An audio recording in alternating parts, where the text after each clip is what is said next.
listening to PetLifeRadio.com.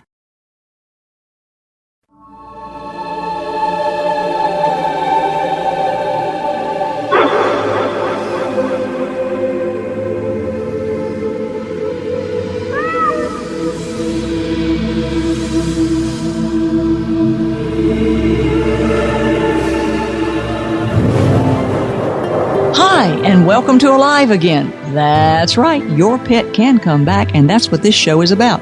My name is Brent Atwater. Some call me the animal medium, and my job after 20 years of research is to help you have hope and to help your heart heal by understanding questions surrounding death. Today, we have a fascinating story about how your pets are there even when you think they're not. That's right. When you think your pet is passed and you are having no contact with them whatsoever, just like Kitty, they're sitting right there. So let's have a word from our sponsors, and we'll be right back. Sit. Stay.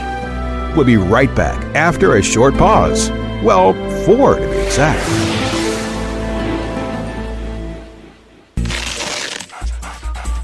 It's dinner time in America, where more pet parents trust PetSmart for natural and expert-recommended foods than any place else. And now, we've added more than 100 new varieties to our already wide selection of your favorite brands, like Simply Nourish, Authority, Wellness, Science Diet, and more. Do what's best for your pet. At PetSmart, happiness in store. Go to PetSmartDeal.com to find out this week's coupon code and save up to 30% on food, treats, toys, and more. And get free shipping on orders of $49. Go to PetSmartDeal.com. PetSmartDeal.com. Let's talk pets on PetLifeRadio.com. We're back, and for those of you who are new to this, since we have lots of podcasts, please go check our archives. We try to have different shows on different subjects to help heal hearts in various ways. If you haven't had the opportunity to join our Facebook group, we have a wonderful group on Facebook for Animal Life After Death, where we answer questions, and we have really lively and vivid discussions, and a lot of questions that are asked in the group usually end up on our radio show. So come on over and visit us. Now, if you want to do your research on your own, you can read my book, Animal Reincarnation. It's on Amazon and all the e-book retailers, and that book is a compilation of 20 years of researching animals that come back. We think if there's another question that I need to add, I update that book and refine it about every 6 months. So, without further ado, we're going to thank Katrina from Canada, who's going to tell us the story of Kitty. And this, to me, was one of the most inspiring readings that I had had in almost 20 years, because I think it is really evidence that never-ending love is real, and that, as I say in my book, your pet is just in steam or spirit form. So welcome. How are you over there today? I'm good. Thank you. Okay. Well, I want to thank you so much for taking time out of your day to join us. And I'm just going to be quiet and let you tell us how you met Miss Kitty and how she affected your life, and we'll go from there. Okay. Great. Thanks, Brent. We adopted Kitty in 2005 when she was 7 years old. She was absolutely the sweetest cat that we've ever had in our lives. And my husband and I both came to love her dearly. She could do no wrong. She spent wonderful 7 years with us, and she was just the type of cat that was always cuddly when you needed her to be. She would be there, and she could do no wrong. Basically, the sweetest cat in the world.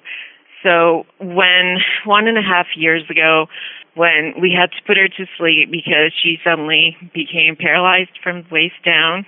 Was this just rapid onset? I mean, there was no reason. She just all of a sudden one day was paralyzed? Oh, yes. It was just very, very quick. Just like snap. I could hear her, trying to catch her breath. She was my baby. Well, that's what love is about. Exactly. So anyway, I broke down. I didn't know what to do, but I did not want her to suffer. So we decided to put her to sleep. The vet basically said there's nothing they could do for her, and I just didn't want her to suffer. she passed in May 2012. And I had a horrible, horrible time with this. The first few nights, I thought I felt her jumping on the bed. But of course, I thought it was just my imagination because there was nothing there. So 2 days later, I dreamt that she was okay. And I felt that she was trying to convey that she was okay to me. And she was. It did make me feel a lot better. So we had a horrible void in our life, of course, because she was the baby in the family. So about a month later, we ended up adopting another cat. And I just started noticing the oddest things with her. Mind you, the new cat's still getting adjusted to its surroundings. So I just kind of took note of some of these things, but I just thought they were strange. You know, like I'd find the new cat staring at the same spot on top of the couch, always concentrating on the one side at the top. And she would not jump up there. She would walk around to the other side of the couch and instead jump up the other way. It was like almost as if she was trying to avoid that side completely. And the funny thing is that that spot that she was staring at and would not go to it happened to be where Kitty always used to jump up and sleep. So I would notice this quite a bit at first. And now, still like 1.5 years later, she will still do that. And mind you, I've checked for bugs to make sure she wasn't staring at anything, you know, that was actually up there, but there was never anything there.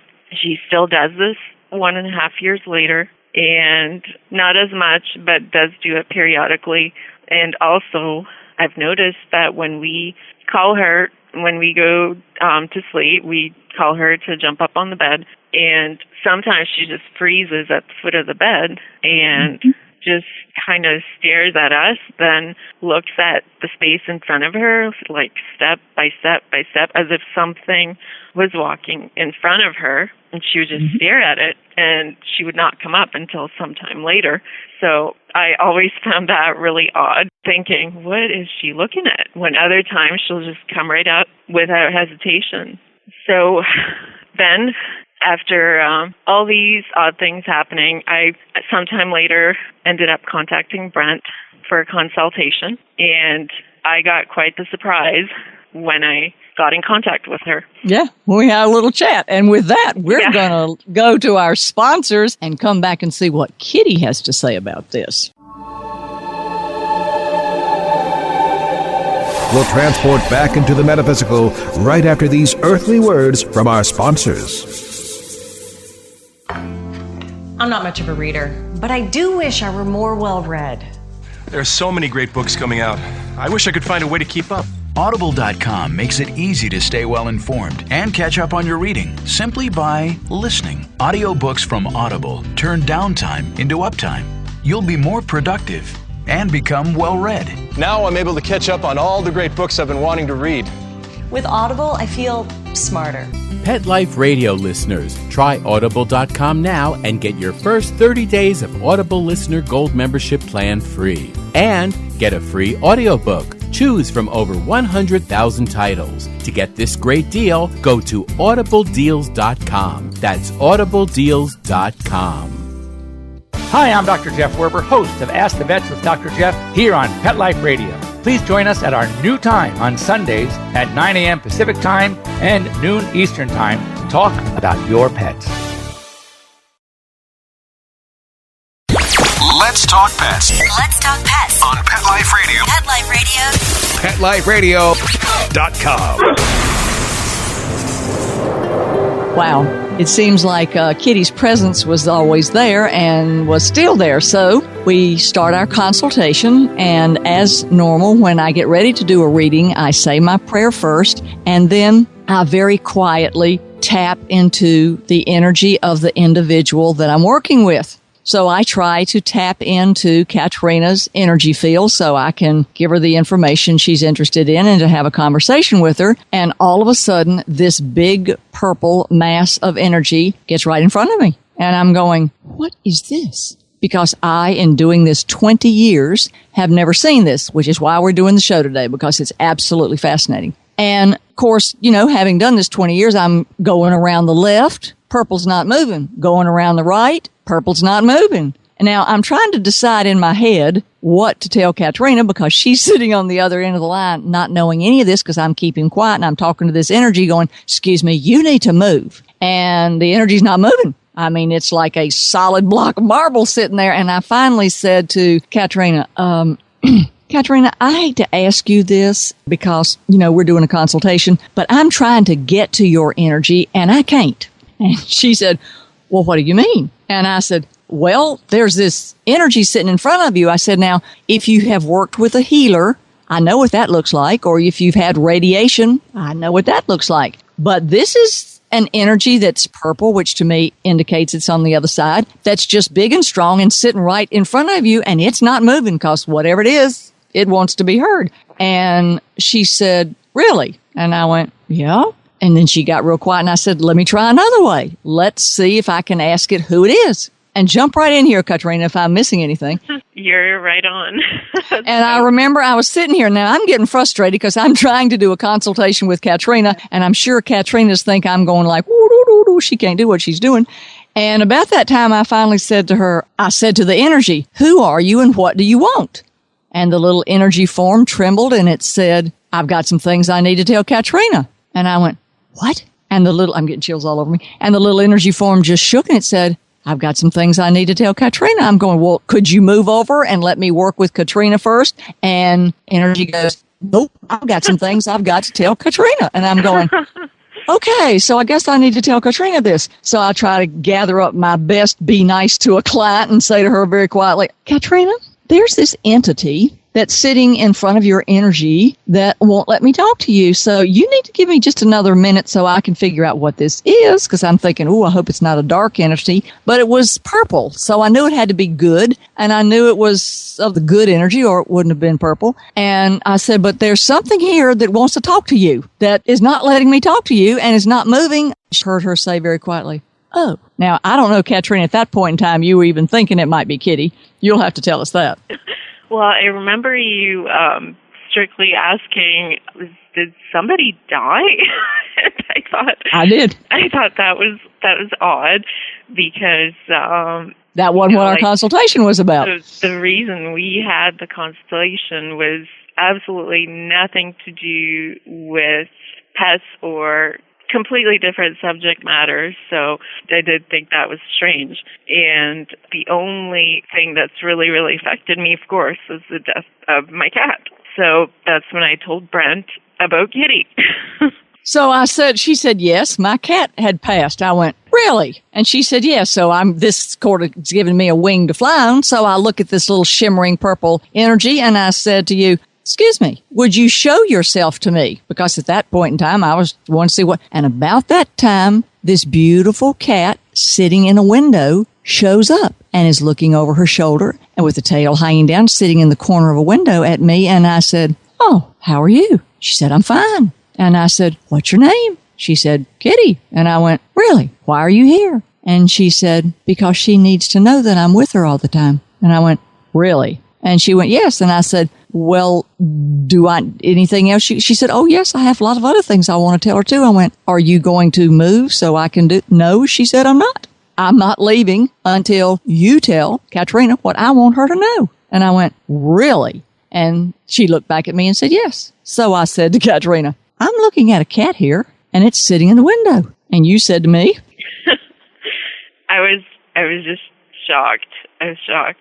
I remember you telling me that it was a dark cat, and you tried to continue on with our consultation, and every once in a while she would come in and you would relay her message and say things like, she used to sing to me, which it shocked me again, because yes, I did. And another one, I think you said that she thought I nibbled on her ears. Meanwhile, I would kiss her on top of her ears. So I guess maybe that's what she thought it was. So just very specific details that really just stunned me. Just couldn't even talk. But I think what was interesting, and this is what is fascinating to me, and then I'm wanting to ask Katrina to give her perspective of it. So for those of you who are listening and going, well, why are we saying all this? Here's what I think is the most fascinating. No matter what you think when a pet is passed and you think, where is my pet? I can't talk to them. I can't be with them. Where have they gone? They're in Rainbow Bridge or wherever you think they might be. They're not. They're right there with you. And in 20 years, I've always known that, but I've never seen a pet step up because it was really important to Kitty. And you also told me that Kitty that was her favorite place to sit, was in the corner of that window. Right. Exactly. And I kept saying, she's sitting in this beautiful cat, and she's sitting in the window, and Kitty's just sitting there, and Kitty wasn't going to move until she told Katrina what she wanted to hear and wanted her to know, and for Katrina to know through very explicit personal details that it was Kitty. And so I think what's important about all of this, from my perspective, is don't think your pet is, quote, dead. The body is dead, but the spirit is sitting right there with you. And I would like Katrina to give her perspective of what she learned from Kitty in our consultation that was set for, because really we ended up not doing a consultation at all. We ended up doing a conversation with Kitty. Exactly. Because Kitty was bound and determined she was going to be heard and have her way and let Katrina know that she was very much alive and very well, although she was in steam and spirit form. So, Katrina, what are your closing thoughts on what it taught you as a pet owner from prior of having no knowledge of basically Kitty being there and then having experienced her death and then having her show up so strongly to have a conversation with you, whether we wanted it or not? Right, especially out of nowhere. I mean, the most crazy thing is that I didn't even call you for pet consultation. So that's the most shocking part for me. And I learned that when your pet passes, it's not really gone. Their energy stays with us. And also that whatever signs you get, don't necessarily discount them as your imagination, especially when you keep seeing things over and over again, such as, feeling that there's something jumping up on the bed or just things that don't seem right. Well, like your other cat looking at Kitty's spot. Kitty was in her spot on the sofa. That's right. And jumping for no reason, and even like standing on her two back legs to get a look at what is on top of that couch. Is just, she's never really done that too much, but when we first got her, so just this is the living cat. This living cat, just, it's almost as if, there was another cat there. That's how she's acting.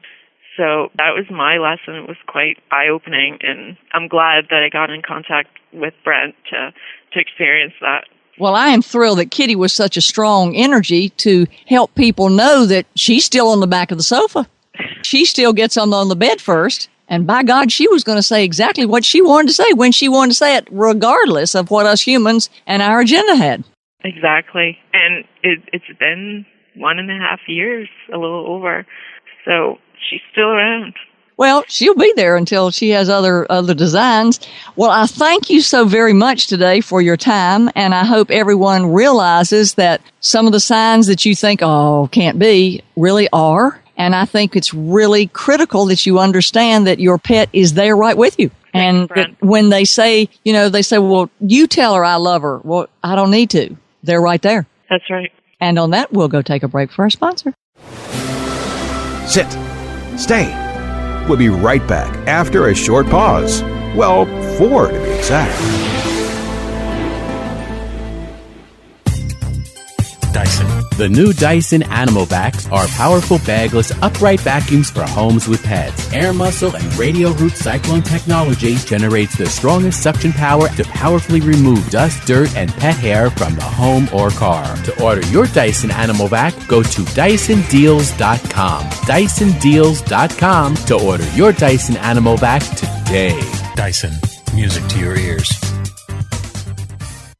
Hi, I'm Dr. Robin Gansert, President and CEO of American Humane Association, the country's first national humane organization. Here to tell you about our new show, Be Humane, on Pet Life Radio. Each week, we'll be bringing you the latest news and issues affecting our animal friends, and we'll also be bringing you interviews with Hollywood's biggest animal advocates, here to share tales about their pets and what they're doing to promote a more humane world. Our own highly experienced staff and friends of the organization will also join us each week to share what they're up to in the animal world. I hope you'll stop by. Until then, let's always remember to be humane. Every week on demand, only on PetLifeRadio.com. Let's talk pets. Let's talk pets On Pet Life Radio. Pet Life Radio. PetLifeRadio.com. And for our second story today, it's going to be about you may not always get what you want, but you always get what you need. And to recap, remember, your pet is always there. And that's what Katyana's story taught us, is that no matter what you think, your pet is alive and well in steam form. So start talking to them, start communicating with them, start noticing those signs, because they are real. Now, the second person that we're talking to today is Deanna from Canada, and we had her on before with her fabulous dog, Caleb, who's featured in our book under God Dogs. And our episode before this features what Caleb taught me about God Dogs. And that is that a God dog has a purpose in life, and his purpose at that time was to save Diana's family from their house burning down. But his education to me was he wasn't coming back to Diana, but he was coming back to members in her family, because as a higher being taking on dog form, his job was the family and the children and the grandchildren. So we thought it would be interesting to talk to Deanna from her perspective of what happens when you have a reading that doesn't tell you what you want to hear, but creates new perspectives in your lives. And with that, we say, welcome, Deanna. Thank you for taking time off of your busy day today to be with us and share what you learned. We're looking forward to it. Hi there. Hi, Brent. Thank you for having me back again. And yes, I'd love to share as well as I can my experience with the reading with you, which was phenomenal. But as you said, it's not necessarily, because I suppose everybody probably goes into a reading expecting or hoping at the very least, because we're all human, that they're going to hear that their pet's coming back and hopefully coming back soon and that sort of thing. And while I sort of understood that I shouldn't go into it with any kind of expectation, of course I'm not going to lie and say there wasn't a little piece of me that was hoping for that. But as the reading went on, as it was clear to me that Brent really was tapping into Caleb and his energy, and all of that really resonated with me. And probably in the deepest part of me, I knew that there was maybe something different about how Caleb's story was going to pan out.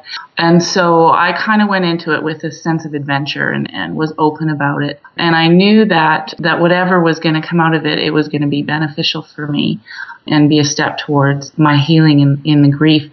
The thing is, and I believe you recently did a show with Sanjay, which was wonderful, and you guys touched upon the idea that regardless of even if your pet is coming back, they won't be coming back more often than not exactly the same as they were before. So your grieving process is still going to involve you letting go that incarnation that they were, because they're going to come back wanting new experiences, a new adventure. That's the whole purpose, possibly, a new purpose for themselves, etc. And so you have to either way come to grips with that being that knew, or that being that I knew as Caleb wasn't going to come back exactly the same regardless. So you still have to let go of that, and you still have to go through the process of grieving that, knowing that. And really what you're doing is you're grieving the process of the old suit, not the soul, exactly. The old suit that they were in, because as humans, we limit our mind to the parameters of what we visually see. And so It really upsets people sometimes when they think their dog is not coming back, except the dog comes back as a bunny or a kitty. You have to get over in your mind the parameters that your mind limits to a specific body, or as we call it, dress suit.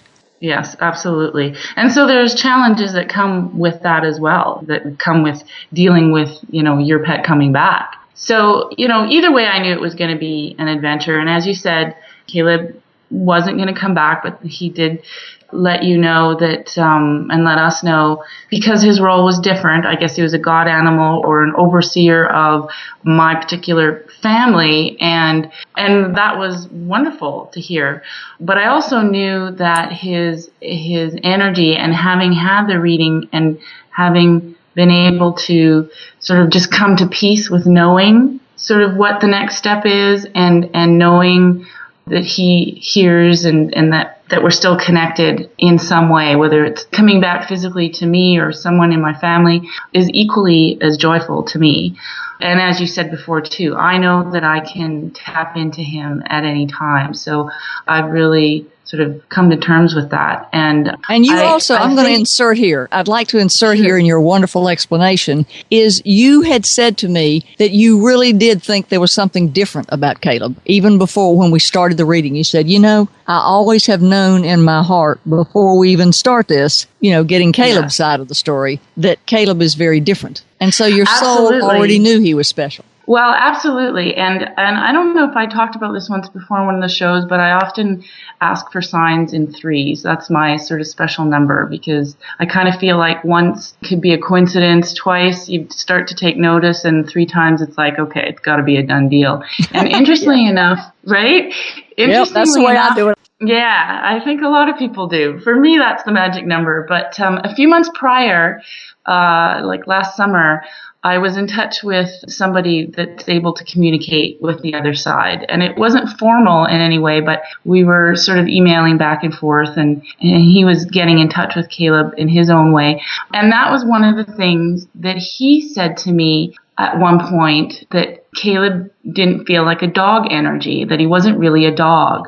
And we didn't really go into great detail about it, but I just remember him saying that, and it sort of stuck in my mind. And at the time too, I remember kind of getting those chills or whatever, knowing that I knew that. I knew there was something different about him. And then you, in your reading, you tapped into that as well. And then interestingly, just last weekend, I went to a party, and there was a lady there, a very sweet lady, who we just got to talking. It was very casual. It was a party. It was not a reading of any sort. But we were talking about Caleb and my experience with you and the reading and that.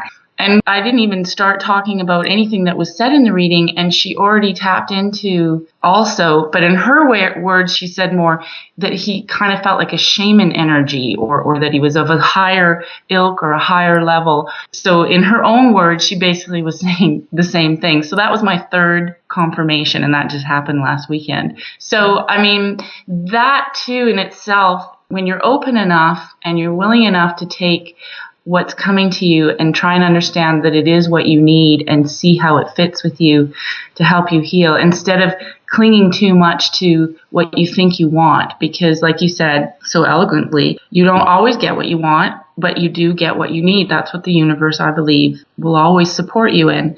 And so in that sense, it was a very peaceful reading, and you were wonderful, Brent. I mean, you took more time with me than you needed to. I suspect you do that with a lot of people because of your compassion, and I so appreciate you being honest and upfront, so that we know that we're getting the truth. And it's like I told you. I said, I've never seen anything like this before. As Caleb went over the death line, he turned into the tiny little pin dot of white, and then instead of turning into a sparkler, he went into a huge, just all there is of white. And that said to me, okay, he's a higher being. And I said to you, I don't think Caleb's coming back. And about that time, his spirit zooms again and going, yes, I am with her. And he started giving me details about with your 14-year-old daughter, or when she reaches 14. And then he zooms back in, describes the granddaughter, and says, I'll be there then too. And so it was eye-opening to me, because that identified him as a higher being part of all there is, but it also the fact that your family was the pod he was assigned to. I know, and I love that. And I also thought it was interesting because you had earlier in the reading asked if he was coming back, and it was sort of like, no, there was no indication and there was no answer there. And then we sort of veered off and talked about a few other different things. And then I think you went back into it and asked, are you ever coming back? I did. That's what I said. Yeah, so it's interesting to me because I think sometimes when we're asking spirit or the universe, a lot of times our question is just as important as the answer and how we phrase it. I asked him, was he coming back to you specifically? Coming back to me. Yeah. Exactly, right? And he said no. To that was no, right? So, and then he doesn't, and then there's no offering up of further information because I believe that in some ways too, spirit is very much like that. They're not intrusive. It's sort of like they're waiting for you to ask the right question so that you're ready to hear the answer. And we kind of stuck with it for a little bit because we were like, oh, this is very different, how he transitioned, and you were recognizing that, oh, I have never seen this before. And so we kind of explored it a little bit more, and that's when you came to him with the answer, well, are you ever coming back? And then it was like, yeah, to the daughter and to the granddaughter, so he could answer that. Yeah, and he just skipped right along with all the details. Yeah. So I think that was really interesting for me too, in learning how to communicate with spirit and with your own intuition, is sometimes really, instead of jumping the gun or just closing the book on something without having fully explored it perhaps, or maybe asking a question in a different way and therefore getting more detail or more answer out of it. I think that was really cool. And I thought it was also interesting that it shows that an animal can not come back to the original owner, but can come back to other people if it's a god animal. Yeah, and like you said, you'd never come across that before. And I had even asked, I had assumed that, if you have a soul contract with that being, that they can't come back to anybody else. But because he is in a different category, that means that his rules or whatever are different, or whatever sort of purpose or mission that he has is different and encompasses something greater, perhaps because he is sort of a larger or higher, closer to maybe the angels or whatever. I mean, it's pretty hard because we're learning. It's one of those things, just when you think you know everything or you have a handle on something, the universe comes along and teaches you something else. And says, well, that's why I revised the book. Piece. I did the same thing because I went back in there because I said, there's nothing. God dogs come back and they usually send somebody else back. And as soon as I finished our reading, I went back in there and totally revised the book, Animal Reincarnation, and put the whole chapter on Caleb in there because Caleb taught me, well, they may not come back to you, but he's got a job with the family, so he's coming back to all the relatives. Yeah, it's like he's a guardian. He probably assigned to this line, or he's somehow connected to our line, and so maybe his mission is broader, put it that way. It's not soul specific like a soul contract would be. And that totally makes sense to me, and not only that, it really resonates with me, and it starts to put the pieces together of the puzzle of who was Caleb.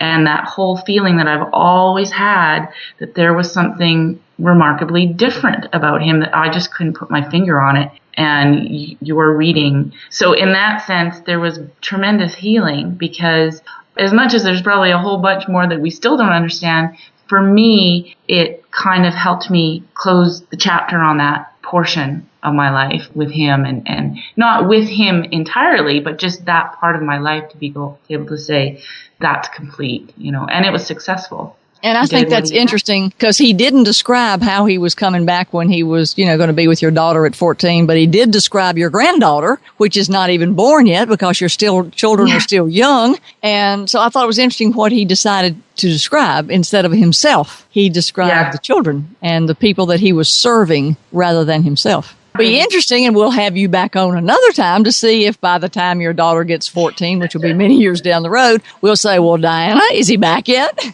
Yeah, I know, because I don't remember. I think you had said you felt as if he would be coming back as a dog for the daughter and possibly a cat for the grandchild. But from what I remember, but either way, I mean, being Caleb, who knows what he's going to decide to do at that that's point. Exactly right. And that's what we wanted to point out today, because every time you think you have the rules in place, the universe changes them or provides more information to ever expand your awareness and your understanding of all there is. Yes. And I think that's why it's important to come with the best energy that you can. Like we have said so many times, to try as best you can, even though you're going to be human and have that little bit of hope of wanting to hear what you want to hear.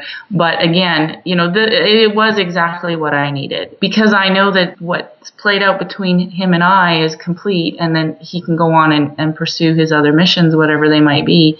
That is healing enough and joy enough. Knowing that he's going to come back to my daughter, my granddaughter, is awesome. And that I might possibly be experiencing that with them is totally awesome. I love it. Yeah, and I definitely want to know what he's going to look like. I know. So I wish he when it would have gets told you closer, that, but we'll ask him when it gets closer, Yeah. Well, I think that's part of you, as you picked up on. He was such a calm, being that I just don't think that those details he felt, were necessary. He'll kind of figure that out along the way.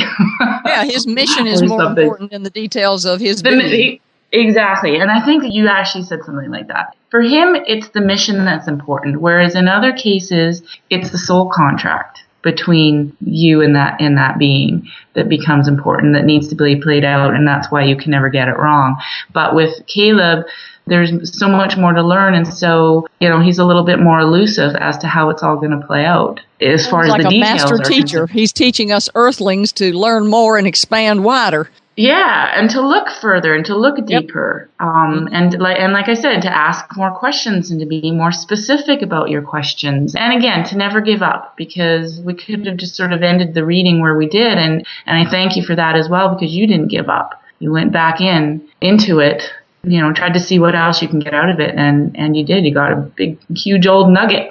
Well, like I said, I'd never seen it before, and I thought, okay, this is a learning opportunity. I'm going to ask till they tell me I can't ask anymore, and that's what I think all owners should do, is ask until you can't ask anymore, because that way you learn and you expand and you grow, and even if it's not the answer you want to hear, that's growth. Yeah.